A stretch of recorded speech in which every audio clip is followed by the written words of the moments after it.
In a quiet alley, Mama Luna, a wise old tabby cat, found an abandoned kitten crying in the cold. With no one else around,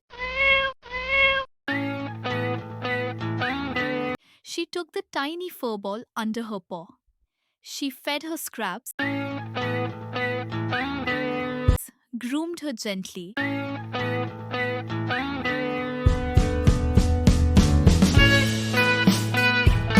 and taught her how to climb, pounce, and listen to the whispers of the night.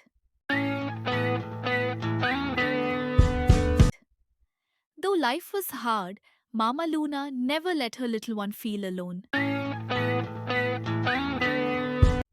The kitten grew strong, brave, and loving, just like her mama.